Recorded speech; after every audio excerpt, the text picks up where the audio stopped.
حضور صلی اللہ تعالیٰ علیہ وسلم نے جو حضرت مولا کائنات مولا علی رضی اللہ تعالیٰ عنہ کے بارے میں انا مدینۃ العلم والی جو بابوہا کا ارشاد فرمایا ہے کہ میں علم کا شہر ہوں، علی اس کا دروازہ ہے، اس کی ایک جھلک بھی آپ دیکھ لیں۔ حضرت سیدنا ابو طفیل عامر بن واصلہ رضی اللہ تعالیٰ عنہ آپ بیان فرماتے ہیں کہ میں سیدنا علی المرتضیٰ کرم اللہ وجہہ الکریم کے خطبہ میں بیٹھا تھا،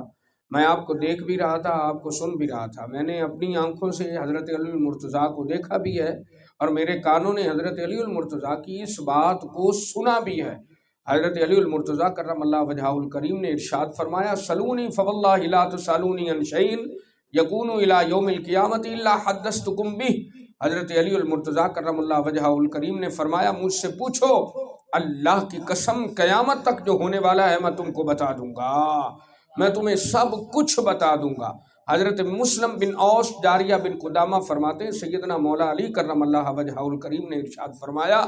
سلونی قبل ان تفقدونی، مجھ سے پوچھو اس سے پہلے کہ تم مجھ کو نہ پاؤ،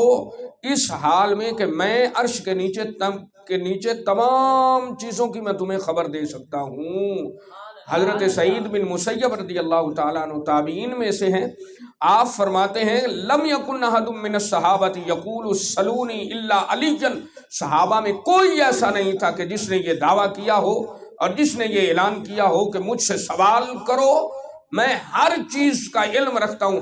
ہر چیز کے بارے میں تمہیں بتا سکتا ہوں، الا علی، سوائے علی کے۔ مطلب علی ہی تھے جنہیں اللہ تبارک و تعالی جل مجدہ نے ایسا علم مصطفیٰ کی بارگاہ سے عطا فرمایا تھا کہ جنہوں نے یہ اعلان کیا، عرش کے نیچے جو کچھ تم مجھ سے پوچھنا چاہتے ہو وہ مجھ سے پوچھو، میں ان تمام چیزوں کا جواب تمہیں عطا کر دوں گا۔